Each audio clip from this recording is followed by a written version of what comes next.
आज पुण्यामध्ये शिवसेना ठाकरे गटाचा मेळावा संपन्न झाला। यावेळेला शिवसैनिकांना संबोधित करत असताना उद्धव ठाकरे यांनी अमित शहा यांच्यावरती जोरदार टीका केली।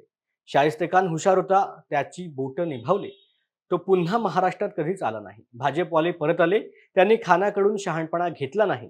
महाराष्ट्राने जे फटके दिले आहेत त्याचे वळ कुठे कुठे उठलेत ते पाहण्यासाठी त्यांचा म्होरक्या अहमद शाह अब्दालीचा राजकीय वंशज अमित शहा आला होता। अशा शब्दामध्ये शिवसेना प्रमुख उद्धव ठाकरेंनी अमित शहांवरती टीका केली। तो अहमद शहा होता, हा अमित शहा आहे। तुम्ही नवाज शरीफचा केक खाणारी अवलाद आहात, तुमच्याकडून आम्ही हिंदुत्व शिकायचं का, अशी घणाघाती टीका उद्धव ठाकरे यांनी पुणे येथे पक्षाच्या मेळाव्यात हे केली आहे। आमचे टरबूज जाऊ द्या, कुठेही खड्ड्यात घाला त्याला। गेल्या काही दिवसापूर्वी मला वाटतं याच सभागृहात एक कार्यक्रम झाला असेल बहुतेक ना, झाला होता की नव्हता, कोणाचा, बालेवाडीला झाला होता।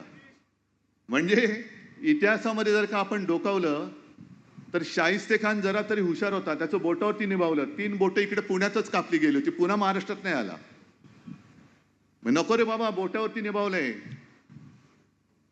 त्यातनं काही शहाणपण यांनी घेतला असता तर परत आले नसते। पण हे परत आले कशासाठी आले? महाराष्ट्राने जे फटके दिले त्याचे वळ कोणाकोणाच्या अंगावर कुठे कुठे कसे उठले ते वळ बघायला आले होते। अरे तुझ्या कुठे उठला, माझ्या कुठे उठला? आणि त्यांचे मोरके कोण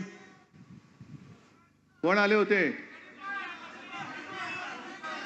अहमद शाह अब्दालीचा राजकीय वंशज अमित शहा। अहमद शाह अब्दाली, तो पण शाहच होता, तो अहमद शाह होता, हे अमित शाह आहेत।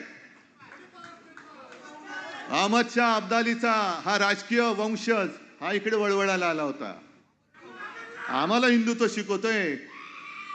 अरे नवाज शरीफचा केक खाणारी अवलाद तुमची, तुमच्याकडनं आम्ही हिंदुत्व शिकायचं? शिवसेनेने हिंदुत्व सोडलं का? आम्ही हिंदुत्व सोडू? कशासाठी सोडू? केवळ काँग्रेस सोबत आम्ही गेलो, तुम्ही नालायकपणाने केलं। जे शंकराचार्य म्हणाले, विश्वासघात करने वाला हिंदू नहीं हो सकता, तो विश्वासघात तुम्ही आमच्यावरती आमच्याशी